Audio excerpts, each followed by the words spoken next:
तहरीक इंसाफ की हुकूमत को आज 2 बरस पूरे हो गए हैं। दावा किया गया कि वजीर आजम इमरान खान अब बहरानों से निकल गए हैं। कहा गया कि कप्तान अब क्रीज पर सेट हो गया है, कप्तान अब लंबी इनिंग्स खेलेगा। जी हां, कप्तान सेट हो गया है, कप्तान सेट हो गया है। मगर वो अलग बात है कि अवाम की चीखें निकल रही हैं। जो डॉलर 2018 में 123 रुपए का था वो आज 168 पर जा पहुंचा है, मगर कप्तान सेट हो गया है। अगस्त 2018 में जो पेट्रोल 95 रुपए का था वो 117 से होता हुआ अब 104 रुपए पर आ गया है, मगर कप्तान सेट हो गया है। हर किचन का बुनियादी जुज चीनी जो अगस्त 2018 में सिर्फ 65 रुपए फी किलो थी वो आज 110 रुपए तक जा पहुंची है, मगर कप्तान सेट हो गया है। हुकूमत संभालते वक्त अगस्त 2018 में जो सोना सिर्फ 60,000 रुपए फी तोला था वो आज इमरान खान के दौर में 1,22,000 रुपए से बढ़ गया है, मगर कप्तान सेट हो गया है। अगस्त 2018 में जो महंगाई की शरह 5.8% थी वो आज 2 साल में 9.3% पर आ गई है, मगर कप्तान सेट हो गया है। अगस्त 2018 में जो सरकारी कर्जा 25 खरब रुपए था वो इमरान खान के 2 सालों में 35 खरब रुपए तक जा पहुंचा है, मगर कप्तान सेट हो गया है। तरक्की की शरह जो 5.4% थी वो आज 1 पेज वाली हुकूमत के महज 2 सालों में मुंह के बल आ गिरी है। आज मुल्क की तरक्की की शरह मनफी यानी 0.3 हो गई है, मगर कप्तान सेट हो गया है। पाकिस्तान और अवाम गुज़श्ता 2 सालों में जितने भी अपसेट हो गए हों, मगर कौम को मुबारक हो कि अब उनका कप्तान सेट हो गया है।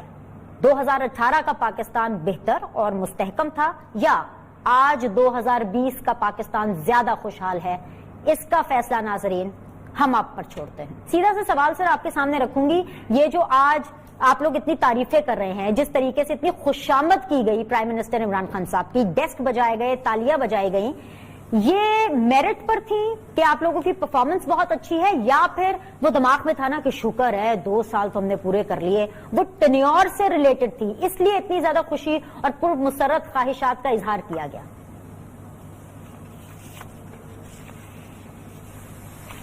जी शेख साहब, क्या लगता है कि आप मेरे ख्याल में अपोजिशन की किसी जमात से हैं, और अपोजिशन की जमातों में से बड़ी जमात जो है वो JUI है, मेरे ख्याल में उसी को तो नहीं रिप्रेजेंट कर रही हैं आप? बहरहाल जो आपने कहा मैंने सुना गौर के साथ, और मैं अब चाहूंगा कि आपके उन सवालों के जवाब भी दूं।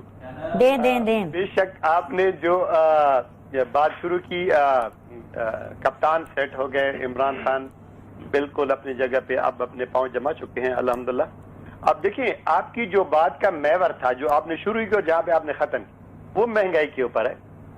मैं समझता हूं आपकी बात किसी हद तक ठीक है कि महंगाई का बोझ इस वक्त है अवाम के ऊपर, लेकिन आप हुकूमत वक्त को भी आप ये देखें कि वो कर क्या रही है। एक जरा तवक्कुफ कीजिए प्लीज, थोड़ी देर के लिए जरा मुझे ऐड करने का बिल्कुल मौका दीजिए, क्योंकि आपने आते ही एक कमेंट किया, मैंने मुनासिब नहीं समझा कि उस वक्त टोक कर आपसे बात की जाए, इसलिए क्योंकि मेरे इब्तिदाइये के बाद आपको बात करने का मौका मिल रहा था। मुझे लगता है शेख साहब, मेरे बड़े प्यारे भाई हैं आप, लेकिन मुझे लगता है आपको ऑपोजिशन की आदत नहीं रही। वो इसलिए क्योंकि हमारी ऑपोजिशन का हाल तो आप देख ही रहे हैं, लेकिन आप हुकूमत में हैं, लेकिन फिर भी आप ऑपोजिशन वाले काम खुद कर रहे हैं। तो कभी कभी ऑपोजिशन का यानी कि दूसरी तरफ का पॉइंट ऑफ व्यू भी ले लिया करें। मीडिया हमेशा ऑपोजिशन का ही किरदार अदा करता है और मैं आवाम की नुमाइंदगी कर रही हूं, नंबर 1। नंबर 2 सर, इतना संजीदा मौजू है सर, आपने भी 10 दफा कप्तान कप्तान कप्तान बोला। सर ये जो कप्तान है मुझे तो इसकी समझ नहीं आती। असद उमर साहब से मैंने आज का जुमला लिया था कि कप्तान सेट है, इतनी सीरियस चीजें, इतने सीरियस नंबर्स, इतनी सीरियस महंगाई की शरह, इतनी सीरियस गुर्बत की शरह, लेकिन मेरा कप्तान भाई सर ये ना खुशामदी अल्फाज होते हैं। मैं आपको इसलिए कह रही हूं कप्तान कप्तान, खुशामद वो चीज है जिसके बारे में आप अपनी ऑपोजिशन में हमें बताते रहते हैं कि कितनी बुरी चीज है, किस तरह ये PMLN और पीपल्स पार्टी के जो लोग हैं वो खुशामद करते हैं।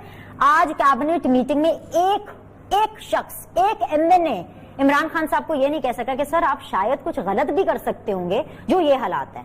तो सर ये कप्तान शप्तान एटलीस्ट मेरे शो में कहना आप छोड़ दें, बाकी आपकी अपनी मर्जी, आप मुकम्मल करें जरा। जी دیکھیے آپ نے پھر بات کو وہیں پہ لا کے رکھ دیا. چلے اینی وے میں جہاں پہ میں نے ختم کیا تھا اسی پہ آگے لے کے جاؤں گا. جی دیکھیے آپ یہ تو دیکھ رہی ہوتی ہیں کہ جو گورنمنٹ ہے اس وقت کیا کر رہی ہے کیا نہیں کر رہی ہے آپ کی نظر ہوتی ہے, لیکن آپ ساتھ ساتھ میں یہ بھی دیکھیں کہ اگر نیگیٹیوٹی ہے تو پازیٹیوٹی کی بھی بہت ساری چیزیں آپ کے سامنے آئیں گی. یعقوب شیخ صاحب, پتہ کیا پروگرام کا وقت کم ہوتا ہے. میں آپ کی کارکردگی مجھے آپ کے 6 وزراء نے آج آ کے بتا دی. میں آپ ہی کے ساتھ ہوں, ابھی حیدر بھائی اور علی کو شامل نہیں کری گفتگو میں. جو میں نے 5 چیزیں اٹھائی ہیں نا, آپ ان میں سے 3 کا جواب دے دیں. یہاں سے شروع کر لیں, ڈالر, پیٹرول, چینی سے شروع کر لیں. چلے ہر گھر میں, سر آپ بھی چائے میں چینی ڈال کے پیتے ہی ہوں گے نا. 110 روپے سیریسلی چینی پہ ذرا جواب دے دیجئے. سر میں آگے بڑھ جاؤں, 101 ٹائپ شو کر رہی ہوں. 110 تک چینی کیسے پہنچ گئی؟ بس یہ اس کا جواب دے دیں, پھر میں باقیوں کے پاس 110 کی تو بات میں آپ سے سن رہا ہوں. یہ میں نے سنا ہے کہ 90 روپے تک گئی ہوئی ہے. بے شک یہ بھی ایک ہائی پرائس ہے جو میں سنتا ہوں, یہ بھی ایک ہائی پرائس ہے. دیکھیں اس اکانومی میں, اس ہمارے سوسائٹی میں ہولڈرز بھی بیٹھے ہوئے ہیں. ابھی دیکھیں شیخ صاحب میرے بھائی, آپ پھر کہیں گے کہ پھر گھوم پھر کے یہاں آ جائیں گے. بڑی اچھی کارکردگی ہے, ویل ڈن. اگر ویل ڈن لے کر اگر آپ کو خوشی محسوس ہوتی ہے, آپ کے چہرے پہ مسکراہٹ آ جاتی ہے, تو اس مشکل دور میں اس زیادہ انٹرسٹ کے ساتھ, بغیر چینی کے, پیٹرول کی مہنگائی کے, سونا کہاں سے کہاں پہنچ گیا, میں یہ خوشی دینا چاہوں گی آپ لوگوں کو. آپ لے لیں میری طرف سے خوشی. واپس آتی ہوں آپ کے پاس. علی پرویز صاحب, سوال تو میں نے کچھ اور کرنا تھا, لیکن ایک خبر مجھے ابھی شیخ صاحب نے دے دی ہے, وہ یہ ہے کہ ایک ایسی چیز ہے جس پہ حکومت کام کری ہے. the government is trying to figure out کہ کون ہولڈ کر رہا ہے, what happened with the چینی. so at least یہاں پہ تو اپریسیشن بنتی ہے. they are taking action, they are about to take action. چلیں, بسم اللہ الرحمن الرحیم. بینش بہت شکریہ, آپ نے پروگرام میں اپنے یاد کیا. دیکھیں, جب اگر پرفارمنس اگر یا سب کچھ ٹھیک ہوتا نا, تو آپ کو یہ جو بلیم کی شفٹنگ نظر آ رہی ہے ان کے رینکس کے اندر, آپ کو اب یہ بھی نظر آنا شروع ہو گیا ہے کہ گتھم گتھا ہو رہے ہیں ایک دوسرے کے ساتھ. آپ کو یہ بھی نظر آ رہا ہے کہ ٹیم کے اندر چینجز ہو رہی ہیں. آپ کو یہ بھی نظر آ رہا ہے لوگ چھوڑ کے بھاگ رہے ہیں ان کی صفوں کے اندر سے. تو اگر سارا کچھ اتنا اچھا ہے تو یہ معاملات اس قسم کی شکل کیوں اختیار کر رہے ہیں؟ میرے بھائی سے اگلی دفعہ ان کی باری میں یہ بھی یقیناً پوچھ لیجئے گا. ٹھیک ہے, اب آپ نے 2-3 ایشوز کیے. میرا ایک آپ سے بھی گلا ہے, آپ نے بتایا کہ انہوں نے 2 سال کے اندر اتنا قرضہ لے لیا جتنا ہم نے 5 سال کے اندر لیا اور بے پناہ کام کیے. آپ کو میں گزارش کروں گا, ان کا اکنامک سروے 170 نمبر صفحہ دیکھیے گا. اس کے اندر 24 مہینے میں نہیں انہوں نے اتنا قرضہ لیا, انہوں نے 21 مہینے کے اندر قرضہ لیا ہے. تو ماشاءاللہ جو آپ نے ان کے لیے سٹینڈرڈ رکھا ہے اس سے بہتر پرفارم کر رہے ہیں. تو آپ ان کو بالکل شاباش بھی دیں اگلے سیگمنٹ میں, اور ان سے یہ ساری چیزوں کے بارے میں پوچھئے گا.